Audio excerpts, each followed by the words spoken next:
Akkam jirtu Jool? Nagaa jirtu? Kun qophii simboo keenyaati.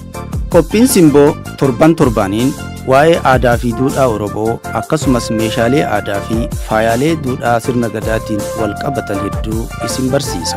Qophiin simboo keenyaa torbaaniin karaa chaanaalii OBN Gaammeetiin kan isin bira gahudha.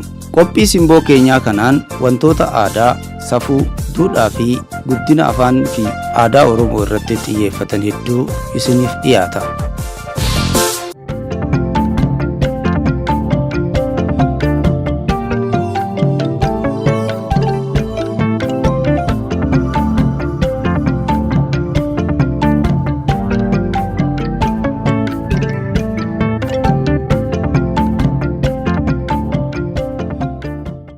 Inni kun kadhee jedhama kuma gafa sini'eesse kun immoo dikka haga kanniin gafa kaan hin ge'u kana ijoolletti daa'imman fayyirootti kennanu daa'imman ittiin baachisan jechuudha.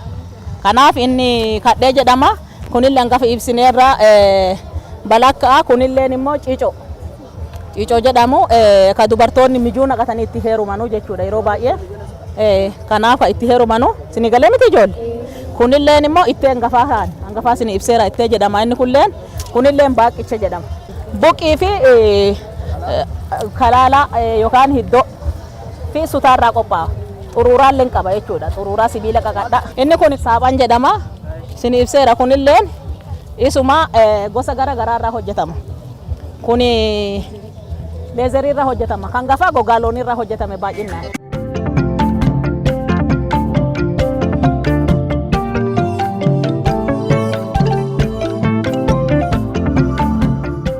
Tole ijoollee amma nyaata aadaa sin agarsiisa.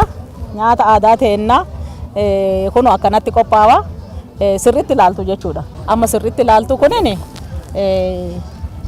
qorii keessa qophaa'ee jira. Muki inni itti keessa qophaa'e kun qorii jedhama. Inni keessaa kun immoo marqa.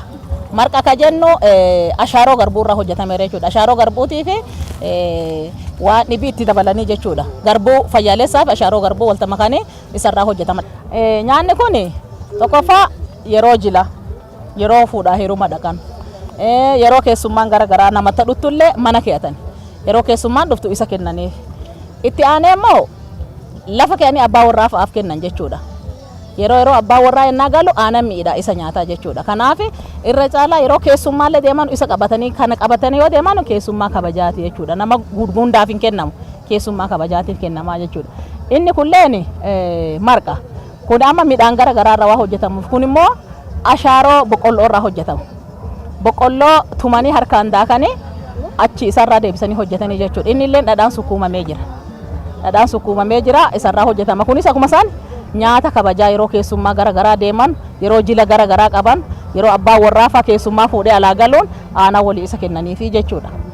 Inni kun garbuurraa hojjetama. Kulleen ashaaroo boqqollooti. Harkaan daakanii jechuudha. Daakuun hin jira.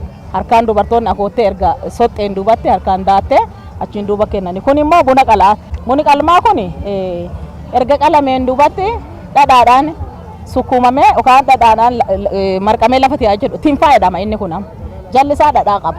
Yeroo keessummaan garaagaraa dhuftu nyaatanii achiin boodalletti abbaa warraa yeroo naanni alaa galu itti kennan jechuudha keessummaa waliin. Yeroo baay'ee ka amma akka aadaatti ilaalan suni ganamuma ka'anii buna hin qopheessanii hin ciranii hin laalanii qixxeeffatanii ilaala abbaan gadaa haati warraa yerootti kennitu buna duudaatti kenniti hin qixxeeffata.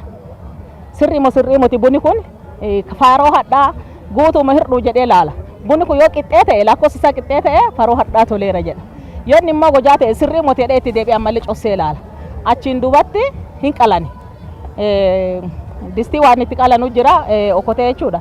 Hin qalanii erga qalaniin boodatti dhadhaadhaan qalama. Inni bunni duudaa sun qacca isaa ciramee dhadhaadhaan qalama hin shiffisan. Yeroo shiffisan san waaqa nagayaan nu oolchite nagayaan nu bulchi. Bunni nagayaan nu kennedhanii shiffisanii kadhatu jechuudha. Bunni yeroo san ha nyaatamu yeroo san battalatti qalanii kan nyaatamu suni buna qalmaa katoorarraa hojjetamu jechuudha. Aanan itti dabalamee jechuudha. Katoorarraa hojjetamu. Isa sani kun immoo tinfaa jedhama. Erga qalamee kalafa taa'u kun tinfaa jedhama jechuudha. Sini galee ijoollee.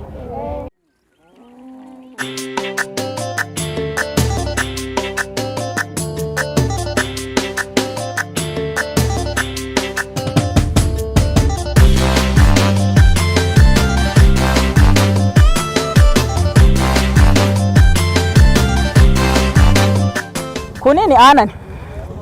Aanani aana itittuudha inni kun. Aana itittuudha. Kunniin kan qodaa xixiqqaa kun aanan miidhaa kan qophaa'ee jiru. Kun immoo damma. Damma adii.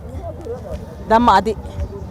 Nadhii isaati jechuudha. Nadhii qulluu damma adii asitti yeroo baay'ee oomishamaa damma gatamee jedhama. Yeroo baay'ee gara baddaa kana oomishamaa kunillee damma.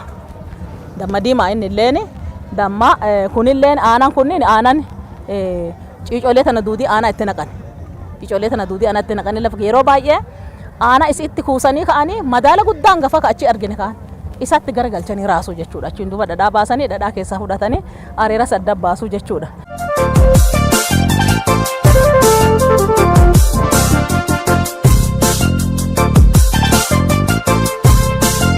Ayyee ijoollee isinii galeera.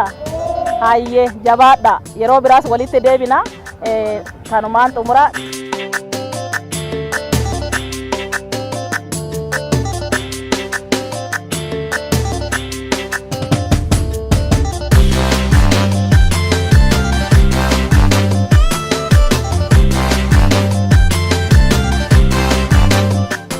Egaa kaa ijoollee meeshaalee aadaa fi faaya miidhagina Oromoo Gujii kanarraa waa hubattan jenneet abdii qabna. Kan qopheesse an Usmaan Qumbiiti. Kan torbee kanaaf qabanne kanumaan xumurra. Torban qophii simboo mata duree birootiin walitti deebina.